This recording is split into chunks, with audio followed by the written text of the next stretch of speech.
Hi guys, in today's video I'm going to show you exactly how I train in a busy hotel gym with limited equipment. I'm here in Riyadh, Saudi Arabia with one of my athletes, JOECORDINA. Joe defends his IBF Super Featherweight Championship of the World on Saturday, May the 18th on the Fury Usyk card. In this gym, we only have 20 kilo dumbbells, so we've got to be quite selective in how we program, but I'm going to show you exactly what I do to have an awesome session with limited equipment. Let's go. Check out our other videos for a full comprehensive warm-up. I'll show you a couple of exercises now of what I do for a lower body session, starting with a split squat and arm drive. So in this position here, we're looking to drive the hips through and extend the arms up. The goal here is to lengthen through the hip flexors on that right side. Just to really get ready for action, we're going to be loading through this movement pattern a little bit later in the workout, and the arm drive just really helps elongate and lengthen those structures and tissues on that right side. In terms of rep range, 10 to 12 reps is absolutely fine. We've got to be mindful, we don't want to flare into extension. So keep the rib cage stacked on the pelvis and then really push the hips through as we extend the arms up. I'll show you a couple on this side as well. As with anything, get stable first, push the hips through and drive the arms up. If we're looking to influence the hip flexor, then the knee behind the toe works pretty well on that front foot. But if you'd like to get over the toe, you're just going to get more involved with the ankle as well. It really depends on what you're looking to achieve. The second exercise I like for the lower body and also mobilizing the thoracic spine is a big step forwards. Block yourself off, oscillate through the hips to again address that tight hip area. Then open up into rotation to get the T-spine involved. Step back, extended arm plank without flaring into extension, again keeping the core engaged. Step forwards with the opposite foot, oscillate, open up,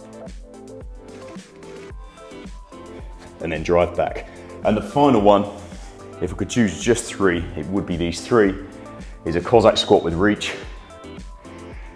Taking you out of the sagittal plane, the up, down, forwards and back motion, and really starting to get some range, yes, through the hips, but also through the adductor, this inner thigh area.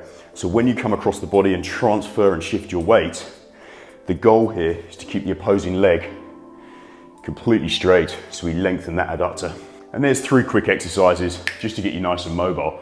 We now go on to our, I don't like this word, but switch on or activation exercises.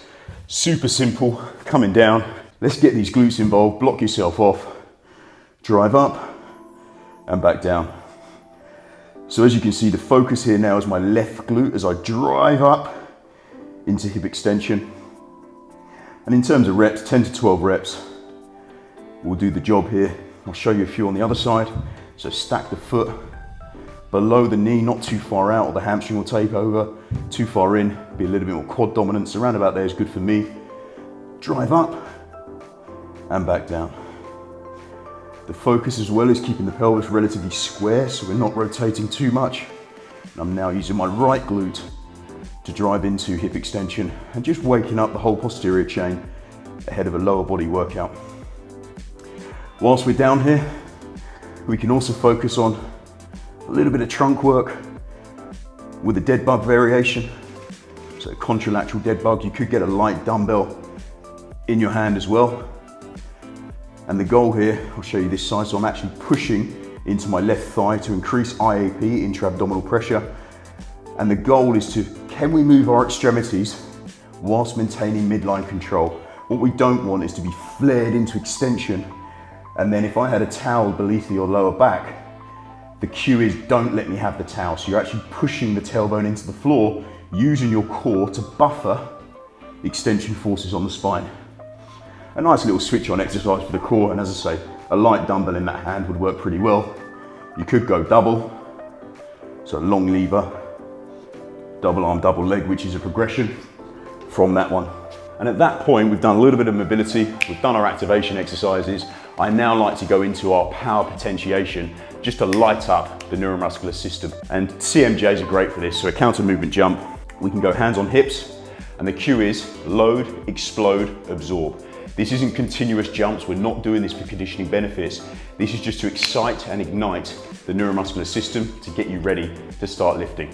So hands on hips, load, explode, and absorb. Killing the landing on the last one. What goes up must come down. So it's load, explode, and absorb. Notice the way I'm trying to pull my toes up slightly into dorsiflexion. I'll show you one more. Load, explode, and absorb. In terms of rep range, as I said, really specifically, this is not conditioning, though my heart rate's up a bit, which it shouldn't be. But we're looking at 3 to 5 reps. I tend to go 5 repetitions there, a couple of sets, and then you're ready to start training. We're now going to attack the main component of the workout. And one thing I like doing is pairing exercises together. One, because if you're doing singular exercises, you're going to be here for a long time. And two, most importantly, I find doing a singular exercise with limited equipment, you're going to struggle to adhere to the principle of progressive overload. So our phase 1 exercises in the main component of the workout are going to be rear foot elevated split squat, also known as the Bulgarian split squat, and a Copenhagen adductor side plank. Let's check it out. So we've gone with the heaviest weight available in this gym, 220, so 40 kilo of external load, using the bench, and we don't want to be bolt upright like so. We actually want the torso to come forward slightly, and you can see my spine is still neutral, but I'm loading over that front leg more. So we want like an 80-20 split of front leg dominance. The back leg really is just there for stability purposes. So rib cage on pelvis, we don't want to be flared. Come over the front leg, we come down, and then drive up. As you may notice, I've taken my shoes off for this one, as I do with any lower body movement, just so I can feel more grounded, more stable through the foot. And we come down under control and drive up with intent. Rep range is entirely up to you. Like I say, I've got the heaviest load available here. Because of that, and I probably would normally go a bit heavier here, I'll increase the volume or manipulate tempo. Going back to progressive overload, it doesn't just need to be governed by heavy weights. We can do more volume, or we can manipulate tempo. I've got no idea how many I've done, so let's change. Set up here, stable first, over the front leg. Right leg is now the focus.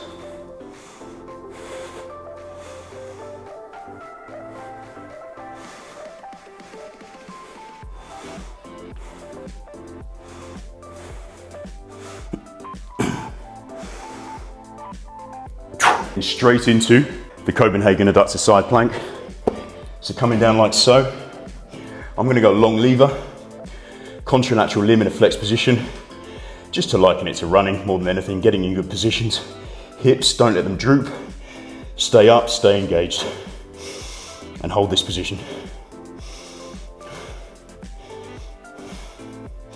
So I'm actively trying to push into the bench with the top leg. So I'm getting isometric recruitment through the adductor. Why is that? Well, I'm doing a lot more running these days.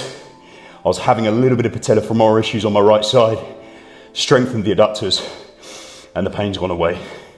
You could do eccentric isometrics here, so come down slightly and drive up, which will really help with any field sport athlete with change of direction.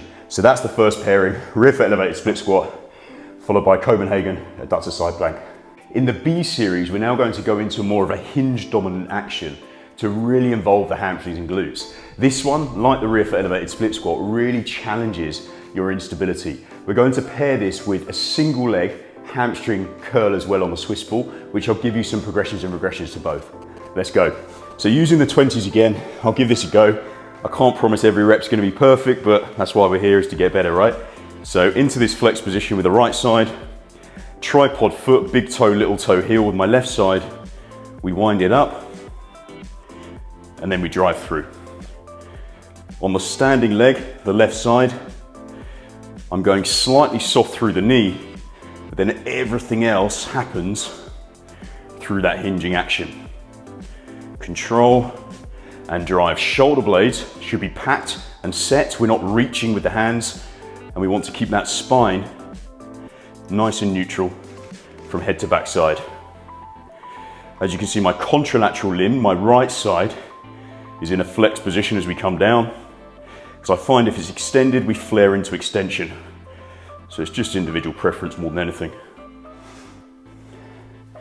And then drive up. I'll show a couple on the right side as well. This is notoriously my dodgy side, but I suppose that's why we do it, is to bring any weaker area or asymmetry we may have up. and get it closer to the stronger, more dominant side. Feel a lot more stable here. Oh, sorry, unstable here, I should say. And then drive up. So again, to talk you through that motion, standing leg, slightly soft, and then everything else occurs through this coil-like mechanism through the hips, loading through the hammies, drive up, and drive into hip extension with that left side. So get the glute involved in the end range. Hinge, and drive up.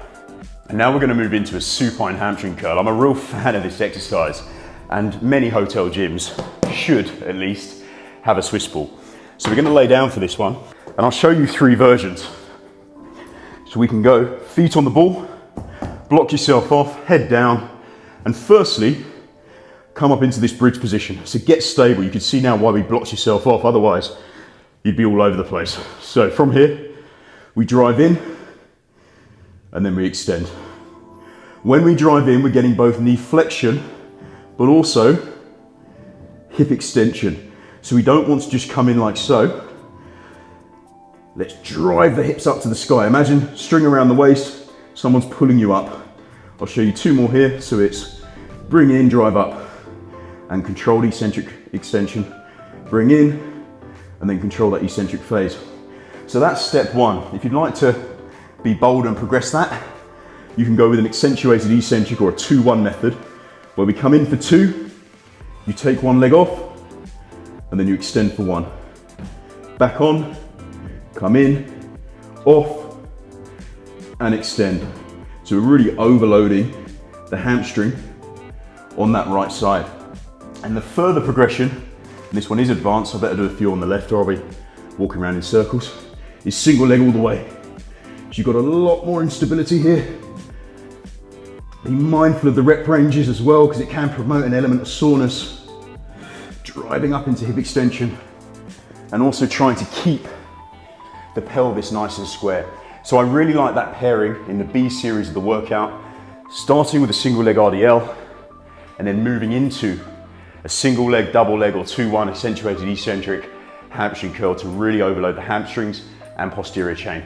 If you're a more advanced trainee with a higher training age and you can expose yourself to higher volumes, then check out the C series. If you're a little bit earlier on in your journey, then maybe bypass the C series and go into the D series, which I'll talk about shortly. So for those intermediate to advanced, check this out. We're gonna go with a front foot elevated split squat, one of my favorite exercises. And why are we doing an elevation of the front foot? Well, it will allow the back leg to go through an increasing range of motion. Going back to our warm-up, we spoke about why we do a split squat and arm drive, because the hip flexors, generally speaking, from postures we find ourselves in on a day-to-day basis, sitting down, are in a shortened position.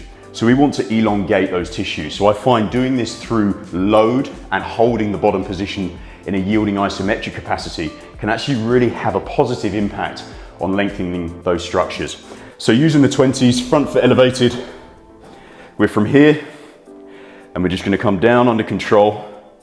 And as I promised, a couple of second pause, and then drive up. The back knee doesn't need to go all the way down to the floor, but just short of the floor. We obviously want to go deeper than the step or bench. Otherwise, it's kind of pointless having that front foot up.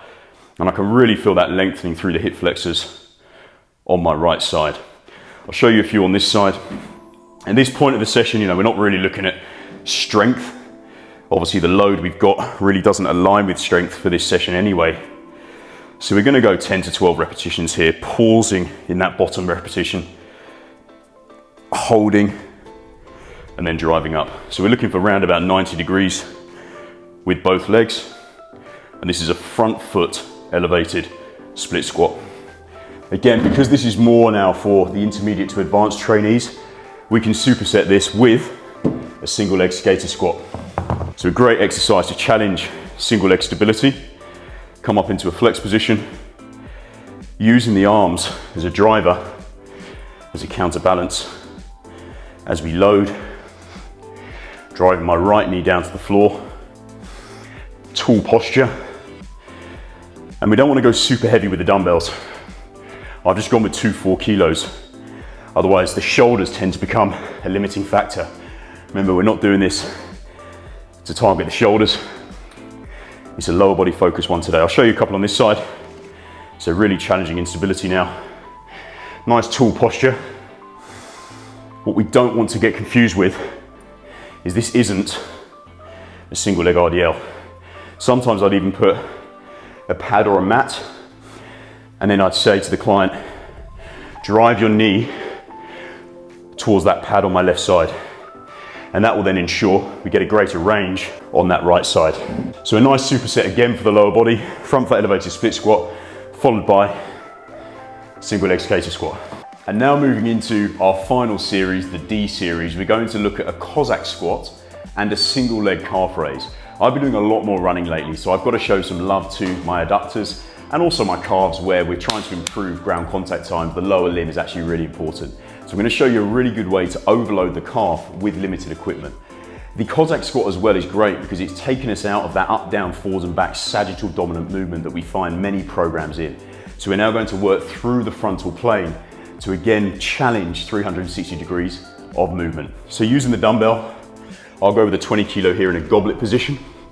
I'll show you a couple of variations, feet nice and wide, and like the warm up, and that's why we showed you the COSSACK in the warm up, to have that element of specificity like we did with the split squat and arm drive, is you can now see why we started grooving those patterns in the warm up to get you ready for the main component. So you can come up onto the heel of one foot if you'd like to get a little bit deeper into it. But if you're quite early on, feel free to just come down like so to where you feel comfortable, see how you respond the next day. If you never train out of the sagittal plane, the adductor might let you know about it the following day. So I'll show you a few more without talking.